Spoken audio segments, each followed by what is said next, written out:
Arkadaşlar selamun aleyküm. Yeni bir video daha hoş geldiniz, sefalar getirdiniz. Nasılsınız? Umarım iyisinizdir. Bu videomuzda ne yapacağız? Bu videomuzda çoğu kişinin aylarca beklediği, hatta 2, 3, 4 ay bile bekleyen vardı kardeşim bu sezon sistemini. Yeni sezon sistemi geldi. Yeni harita geldi ve ben de direkt içeri girdim haritadan. Abi her şeye bakıyorum. Harbi diyorum efsane ya. Yemin ederim efsane ve gerçekten ben bayağı beğendim. Umarım siz de beğenirsiniz yeni sezon sistemini.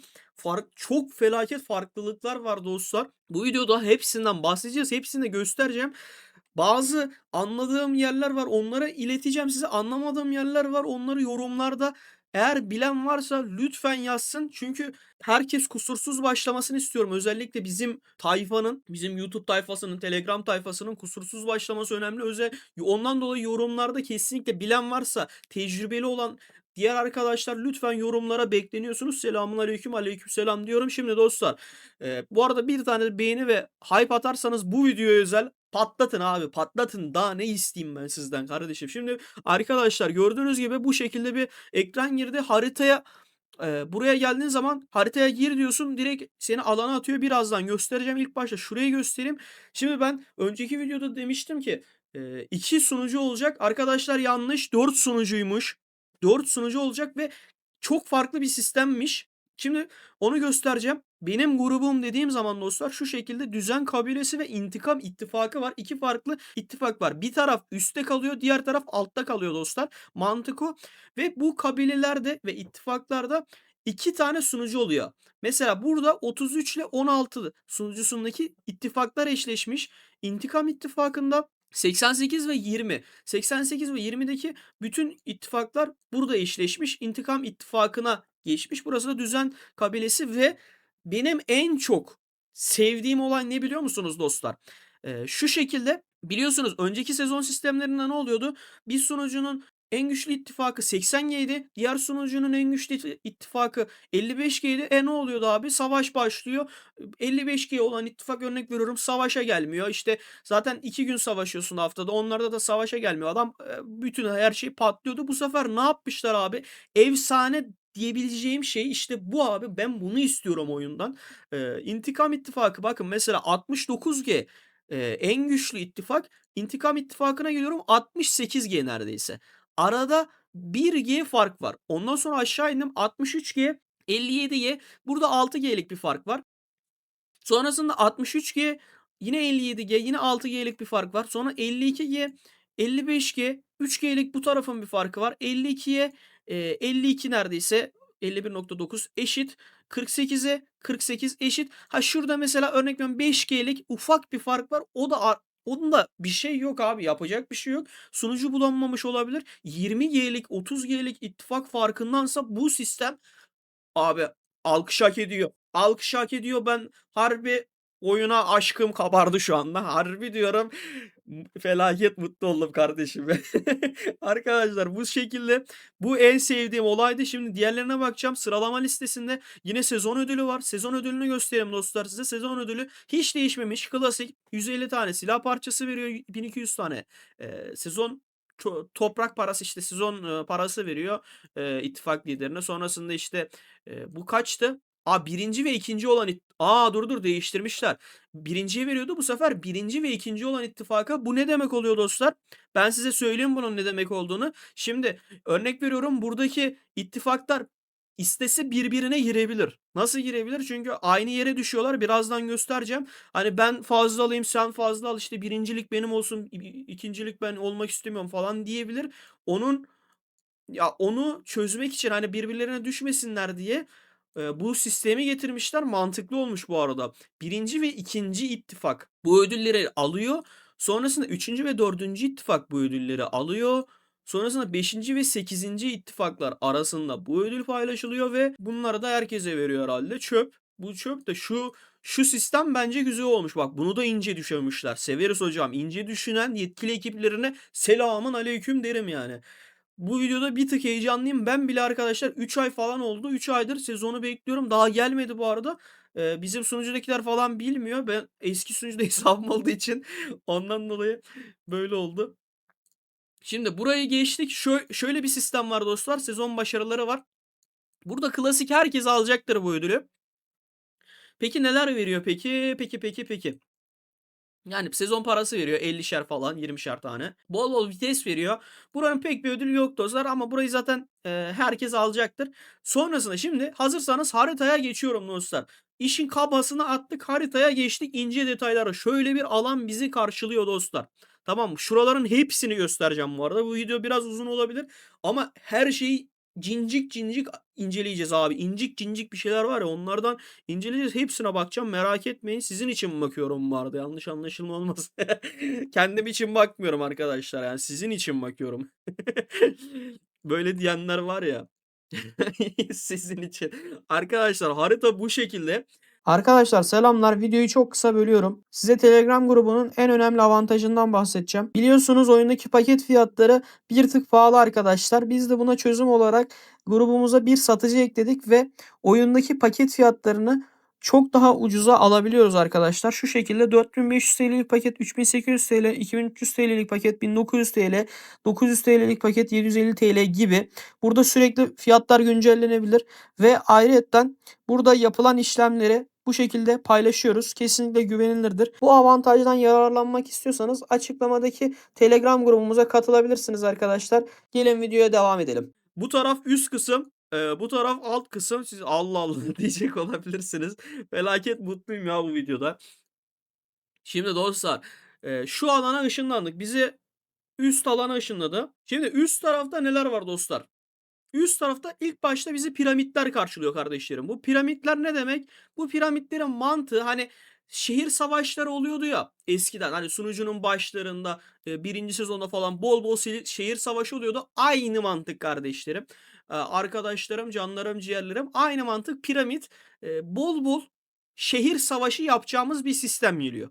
İlk başta bunu bir söyleyeyim, tamam mı? Bol bol şehir savaşı yapacağız. Sonrasında Vaha diye bir olay var arkadaşlar. Vaha'nın haricinde başka bir şey var mıydı hocam burada? Vaha haricinde bir şey yok. Dörder dörder Vaha var arkadaşlar. Bir şehrin 4 tane Vaha'sı var. Mesela Vaha'ya tıkladığımız zaman da ayrıca ilk işgal ödülü veriyor. Ayrıca saatlik 1620 su veriyor. Bu suyla da işte ittifakını yükseltebiliyorsun. Ne kadar su toplarsa saatlik olarak o kadar fazla sıralamada üste çıkıyorsun, tepeye çıkıyorsun.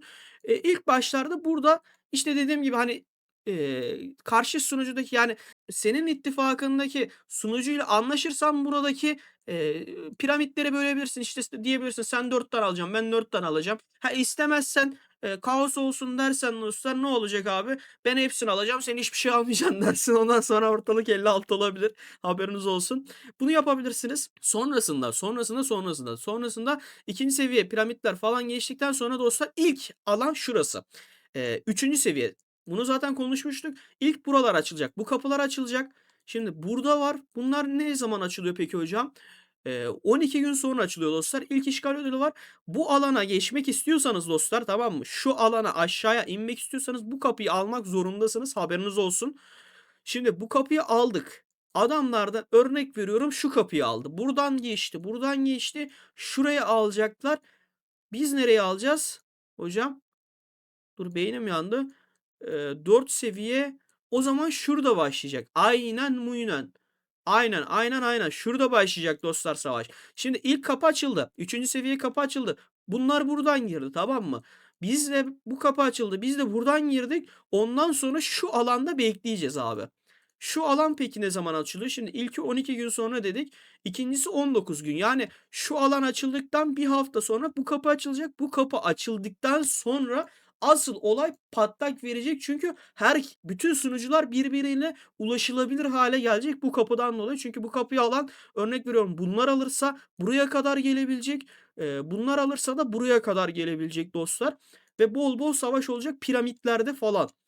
Aynı şekilde Vaha'da da olabilir mi? Vaha'da da olabilir. Yok, Vaha'da olmaz da piramitte olur.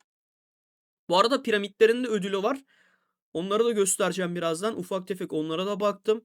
Şimdi burayı aldık. Burada ilk savaş patladı. Ondan sonra şurada da var bir tane. Aynen 19. Abi var ya efsane olacak. Eğer bir taraf örnek veriyorum oyunu biliyorsa, tamam mı, ne yapar biliyor musunuz? Size söyleyeyim ilk baştan. Şimdi buraya girdik. Biz burada düşünelim kendimizi. Karşı tarafta hafif oyunu bilmiyor olsun, tamam mı? O şekilde hayal edelim. Şimdi dördüncü seviye açıldı. Buraya girdik, bunları aldık savaşarak. Şuraları full aldık. Ondan sonra buraları aldıktan sonra bu kapı da açıldığı için adamların bu bölgesini falan da alabiliyoruz. Dördüncü seviye, beşinci seviye, dördüncü seviye, dördüncü seviye bu piramitlerin hepsini şu kapı açıldığı anda alabiliyoruz arkadaşlar. Rakip sunucunun elinden, haberiniz olsun. Rakip ittifakın diyeyim daha doğrusu. İki ittifak olarak düşünüyorum. Bu şekilde alabiliyoruz. Ondan sonra beşinci seviye kapılar nerede hocam? Beşinci seviye kapılar da şurada. Ha, beşinci seviye kapı, oğlum beynim yandı lan. Ha, şurası 3 3 6 var, 4 var. Beşinci seviye kapılar yalnız şurayı 4 yaparsın. Şuru beşinci seviye mesela, ha işte burası dümdüz girilebilecek bir yer. Burası uzatılarak mesela buradan şu şekilde gelmen gerekiyor. Şuraya geçeceksin. Şuraya geçeceksin. Ondan sonra buradan buraya geçeceksin. Buralara ulaşacaksın. Ha, bunu yapamazsanız işte diyor ki sana buradan geçtin. Burada biraz bekleyeceksin. Safe takılacaksın. Beşinci seviye açılacak. Buradan direkt tak deyip buraya girebilirsin diyor. Beşinci seviyenin peki ne zaman süresi var? Muhtemelen yine bir haftadır. Aynen 26 gün. Birer hafta arayla açılıyor dostlar. Altıncı seviye peki. Bir hafta mı? 26 dedik. Altıncı seviye en önemlisi dostlar, biliyorsunuz. 26 yok. Bu 2 hafta. Beşinci seviyeden sonra 2 hafta geçtikten sonra altıncı seviye açılıyor. Altıncı seviyede de zaten arkadaşlar olaylar kopuyor. Haberiniz olsun. Neden kopuyor? Altıncı seviye piramitler var. Sonra üs var. Ve şu var arkadaşlar. Şunlar falan bayağı önemli bu arada. Neden önemli dostlar? Burada gördüğünüz gibi görevler var. Bu görevleri günlük 2 kere yapabiliyorsunuz. Bu görevleri kesinlikle yapmanız lazım. Neden yapmanız gerekiyor? Onlardan da bahsedeceğim. Şu şekilde göstereyim hatta. Kalıntı görevi diye bir bölüm açılıyor. Tamam mı? Mesela diyor ki 75 turuncu kahraman parçacığı veya ekipman parçacığı tüket falan var. Hepsinin verdiği ödüller aynı. Burada hangisi mantıklı? Bana kalırsa elmas mantıklı olabilir. Neden mantıklı? Hem gidersin şey yaparsın. Kara borsadan elmas taktiği, benim gizli elmas taktiği videosu var. Bizde de her şey var. Ne ararsan var. Gidersin oradan hızlandırmanı alırsın. Hem de buradan görev yapmış olursun. Ne olmuş oluyor? Hem birikimini harcamamış oluyorsun. Mantıklı olabilir elması bol olanlar için. En sonunda da 7 seviye. Burası zaten başkent. Burada mesela kendi ittifakın arasında biraz sıkıntı çıkabilir. İşte diyebilirim ben başkent alacağım. Yok ben başkent alacağım. Olayları dönebilir. Kadem Tanrı Sarayı ismi. Aha, o neymiş lan? Dur bakayım. Aa, dur. Şu neymiş hocam? Ha, bu zalim mi? Aynen. Tamam, farklı bir şey zannettim. Peki ödülü farklı mı bunun? Ödüle bak diyor. Ödülü aynı. Ödülde bir gelişim yok hocam.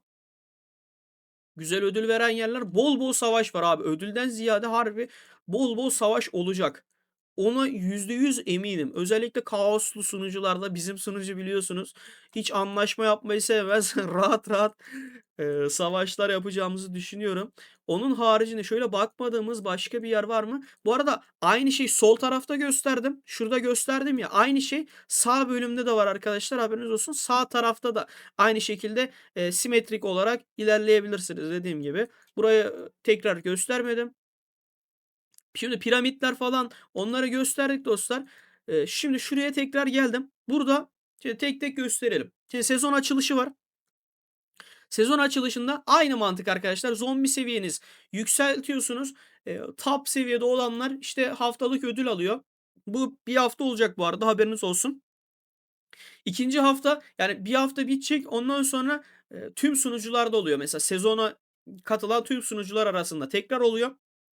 Ödülleri de ne var abi? Ödüllerinde çorak arazi öncüsü, bu çöp. Sadece görünüş için şu çok önemli. Bu neden önemli? Onu birazdan göstereceğim dostlar. Yeraltı dünyası tacı veriyor, tamam mı? Bunun mantığını söyleyeceğim. Bu gerçekten önemli. Haberiniz olsun. Burada birinci olursanız o 10 numara eklenti alıyorsunuz. Şimdiden söyleyeyim. 10k elmas veriyor ve sezon parası veriyor dostlar. Buradan çıktım. Ondan sonra çöl bölgesi fethi var. Burası benim çok hoşuma gitti abi. Neden gitti? Gördüğünüz gibi ücretsiz bir şekilde bol bol ödül veriyor. Ne kadar veriyor? 30 artı 20, 50, 15 daha 50, 65, 75, 77, 87, 97, 95 tane silah parçası veriyor evrensel. Mükemmel. Tadından yenmez kardeşim. 60-40, 100, 140, 170, 180, 190, 210, 210, 15 tane çekirdek veriyor. 6-7 tane mor çip sandığı veriyor ve sezon parası veriyor. Üstüne bir de tedavi hızlandırması veriyor. Tadından yenmez. Beleş ödül dedim mi de varız masada yani, haberiniz olsun. Bunu peki nasıl alıyoruz dostlar? Bunu 780 yapmamız gerekiyor max ödüle ulaşmamız için. Burada arkadaşlar ittifak şehri yazıyor, tamam mı? 4. seviye ittifak şehri yazıyor mesela ve Vaha yazıyor. İttifak şehri dediği ne biliyor musunuz? Burayı düzeltmemişler enayiler. Maalesef ki enayilerini konuşturmuşlar. Bu arkadaşlar bana kalırsa piramit. Net bir şekilde piramit.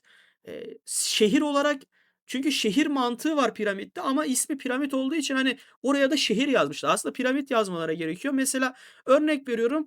Senin ittifakın 2. seviye piramit aldı. Abi 40 veriyor mesela. Buraya bakalım, 40 mı veriyordu?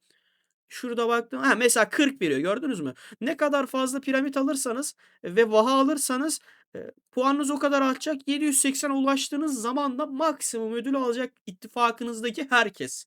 Süper. Bunu çok sevdim ben. Bunu muhtemelen videoyu izleyen herkes sevmiştir. Beleş ödül dedim mi abi, severiz yani, bayılırız. Sonrasında bölgeler için savaş var. Şimdi burada yine arkadaşlar dikkatinizi çeken bir şey oldu mu? Benim oldu şahsen. Yine burada da güzel bir güncelleme atmışlar. Ne güncelleme? Şimdi piramitler için, bu arada yine bölgeler için piramit savaşı. Hani diğer ittifaklara karşı diyor ki sunucu zamanı her çarşamba ve cumartesi 11 ve 15.00 sunucu saatine göre bölgeye savaş ilan edilebilir. Arkadaşlar biliyorsunuz mesela sezon 1'de falan ne oluyordu abi? Gece 5'te TR saatine göre, gece 5'te ulan Şafak operasyonuna gider gibi köy ele geçirmeye çalışıyorduk. Bu sefer ne yapmışlar? 11 ve 15 yapmışlar. Bu ayrı bir hoşuma gitti. Şafak operasyonuna gider gibi şey yapmayacağız abi. Sabah 5'te kalkmayacağız. En azından öğle saatlerine denk geliyor bizim için. Akşam saatlerine denk geliyor. Bu bizim için çok güzel bir artı oldu bana kalırsa. Ödül ön izlemesinde bunun bir ödülü yok. Sadece işte savaşıyorsun. Keyif verir abi. Buradan çıktım. Ondan sonra müze mantığı. Müze mantığı çok çok çok çok çok önemli dostlar. Neden önemli? Şimdi size gelin önemini göstereyim. Sezon birliklerinin tüm hasar artışı. Sezon birliklerine karşı saldırı hasarı arttırıldı. Sezon birliklerinin normal saldırı hasarı arttırılıyor. Yürüme hızı, savaşçı saldırısı %15, savaşçı savunması %15, nişancı saldırısı %15, nişancı savunması %15, binici saldırısı %15, binici savunması %15, sezon birliklerinin aldığı beceri hasarı azaltıldı %5, hastane tedavisi artar 500'e %50. Bu çok iyi bu arada. %50 felaket dostlar. Bana kalırsa bu diğerlerine göre çok daha önemli. Size tavsiyem bunu mümkün olduğunca hızlı bir şekilde yükseltmeniz arkadaşlar. Haberiniz olsun. Bu neden önemli? Bana kalırsa şimdi gördüğünüz gibi haritada sürekli yok piramittir, yok alandır, yok kapıdır, carttır, curttur, bol bol savaş olacak, tamam mı? Şimdi sen örnek veriyorum az tedavi hızlandırması olan birisinin bu tedavi hızı gerçekten çok iyi işine yarar. Haberiniz olsun. Ondan dolayı ve bu arkadaşlar %50 görünüyor ya. Bunu mesela bir tane bu şeyden buldun. Koleksiyondan buldun, yapıdan buldun işte. Yani ne deniyorsa artık adına. Sonrasında bunun seviyesini yükseltebiliyorsun. Seviyesini yükseltince ne oluyor? %50 örnek veriyorum, %100'e çıkıyor ya da %150 kaçsa artık bilmiyorum. Şuradan bakabiliyoruz mu? Bakabiliyoruz bak. %50 sonrasında direkt %100'e çıkıyor dostlar. Aşırı derecede iyi bu arada. Buna öncelik vermeniz gerekiyor. Bunu nereden elde ediyorduk? Kalıntı görevi. Görev yaparak elde ediliyor. Dediğim gibi mesela bu kalıntı görevi, mesela şunlar da kalıntı görevi aynı şekilde. Burada bana kalırsa hani saldırıdır, savunmadır, onlardan ziyade ilk yapmanız gereken arkadaşlar bence bu. Ben kendi adıma ilk bunu yapacağım. Çünkü bol bol tedavi hızlandırması gidecek. En azından buradan güzel bir hafifletme alacağım. Kendi adıma konuşmam gerekirse bu güzel bir taktik olacak benim için. Haberiniz olsun. Sonrasında bina yapım hızı var. Sonrasında bilimsel araştırma hızı var. Toplama hızı var. Bu gereksiz %20. Yürüyüş halindeki birliklerin yükü artar var. Bu da birazcık gereksiz. Tamam, bunlar gereksiz. Bazıları ama gerçekten etkili ve dediğim gibi bunların arkadaşlar seviyesi var. Şu arkada hatta görünüyor. Mesela yürüme hızı %5, %10, %15 gibi. Şöyle baktığımız zaman başka sezon birliklerinin şu şeyi söyleyecektim. Bir saniye. Bak burası. Az önce hani canavarlarda birinci olduğunuz zaman 3 tane veriyor demiştim dostlar. Şimdi 3 tane veriyor. Bir tanesine basıyorsun. Ne veriyor sana? Sezon birliklerine karşı saldırı hasarı. Sezona bu şekilde başlıyorsun. Bu gerçekten güzel düşünülmüş arkadaşlar. Bunun haricinde dediğim gibi savaşçı savunma, savaşçı saldırı. İşte savaşçı oynuyorsanız savaşçıyı yükseltin. Nişancı oynuyorsanız nişancıyı yükseltin abi. Bunları zaten hepiniz artık biliyorsunuzdur. Sonrasında işte dediğim gibi tek dikkat etmeniz gereken nokta bana kalırsa bunu bir an önce yapmanız arkadaşlar. Bu önemli ve ayrıca ne var abi? Aşağıda mesela bunları açtıkça da ne veriyor size dostlar? Gördüğünüz gibi mesela bir tane açınca 5 çekirdek. Ondan sonra 5 daha veriyor. 5 hassas parça veriyor. Dekor malzemesi veriyor. Yine hassas parça. Yine silah parçası evrenseli. Yine silah evrenseli. Şurada bir tane her şeyi gören göz vardı. Bunun neyi yükseltiyordu la? Dur bakayım be. Bakalım. Bu bir şey yükseltmiyor. Ha şurada bak. Bu ne diyor? Yürüme hızı. Bu arada yürüme hızı da işe yarayabilir. %15 veriyor çünkü max'a ulaştığı zaman. Sonrasında burada efsanevi koleksiyon. İşte bunlar sağdan soldan geliyor ve en sonunda da çerçeve veriyor dostlar. 8500 vites veriyor, plan veriyor. Bayağı bol. Bu arada ben sadece buna bakıyordum. 5 evrensel yanında 30 hassas 25 tane çekirdek veriyor. Yine aynı şekilde. Buranın ödülleri de güzel. Of. Hocam oyun biraz bonkörlüğünü konuşturmuş bu sezon ya. Öyle algıladım yani şahsım adına. Şahsım adına dostlar. Yanlış anlaşılma olmasın. Güzel. Beğendim burayı. Müze bu şekilde. Kum yemini var. Buna tıklayalım. Abi bu mu ya? Bu lütfen o şey gibi olmasın. Geçen sezonun Sudoku'su. Allah kahretsin. Ben bunu 35 level'da kaldım. Beynim yetmiyor abi bunu geçmeye ya. Şöyle bu aynı mantık arkadaşlar. Bunu geçen sezonlarda zaten oynayanlar bilir. Bunlar kolay da ileriki seviyede geçilmiyor ki abi. Yemin ederim 35'te kaldım, ilerleyemedim. Bu arada yine silah parçası veriyor. Artı çip veriyor. Ne diyorsun ya? Bu arada harbi bu sezon şeye doyacağız dostlar, ben size diyeyim. Tekrar verecek mi? O önemli. Şuradan bakayım hatta. Vay. Buradan mükemmel tamamladığın zaman sürekli olarak silah parçası veriyor seçmeli. Mavi çip veriyor. Abi bak oyun harbi biraz bonkörlüğünü konuşturmuş. Ben size söyleyeyim dostlar. Harbi helal olsun. Neyse burayı yapmayacağım ya. Şimdi videoda yapınca iyice bir beynim duracak. Bunu hiç yapmak istemiyorum. Tamam, bunun mantığı bu şekilde. Bunun kaç seviyesi var bilmiyorum ama buradan bayağı güzel yeni silah parçası toplayabilirsiniz. Mükemmel yapmaya odaklanın dostlar burada. Sonrasında sezon avantajları var. Sezon savaş emri, bunlar kesinlikle alınabilir arkadaşlar, haberiniz olsun. Bunlar çünkü gerçekten verilen paraya göre maksimum alabileceğiniz ödüller. Hatta şöyle tıklayayım mesela bir tanesine. Ne veriyor? 100 tane şey veriyor. Siz söyleyin. Araç yükseltme seçim kutusu cart curt. Mesela bundan örnek veriyorum. 500 tane titanyum alabiliyorsun abi. Ondan sonra yine 40 tane silah parçası veriyor. Bak yine buraya da eklemişler. Kaç tane mor veriyorum? 5 tane de mor çip sandığı. Şunlar yine önemli. Sonra buraya geçtim. Şu neydi? Bir saniye. 672 bin. Tamam. Bu şey sezon sistemiyle eski sezon sistemi sadece görüntüsünü değiştirmişler. Yine 20 tane burada. Abi bol silah parçası veriyor. Bura alınabilir dediğim gibi. Sonrasında arkadaşlar sezona ilk başladığınızda kesinlikle almanız gereken en değerli paketlerden birisi bu. Neden diye soracak olabilirsiniz. Lanet direnci veriyor, artı sunak sayısı veriyor. Bu gerçekten çok değerli arkadaşlar. Haberiniz olsun. Bunu söyleyeyim.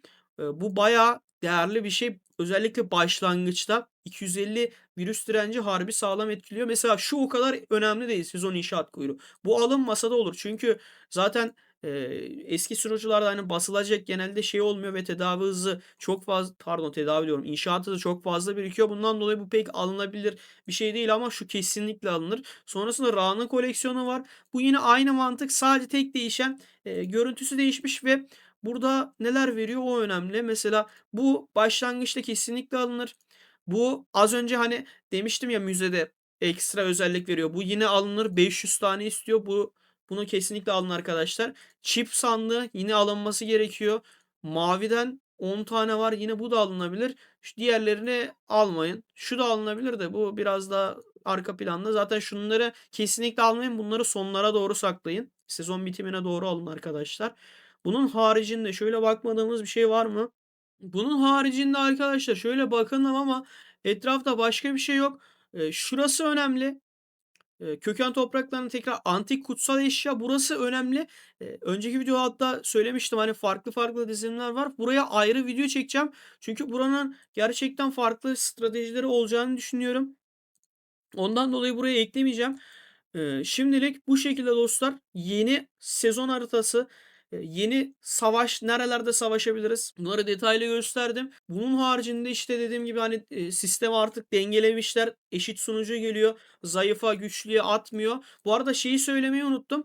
Bunu herkes bildiği için söylemedim. Hani eklemedim. Aynı hani şunları falan zombi mantığı hani seviyesini yükseltiyorsun. Ondan sonra direncini yükseltiyorsun. Ondan sonra tekrar seviyesini yükseltiyorsun. Sonra direncini yükseltiyorsun. Şunlar falan aynı yani portallar falan filan.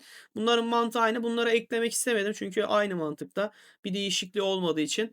Bunun haricinde de dikkat etmeniz gereken başka bir şey yok arkadaşlar.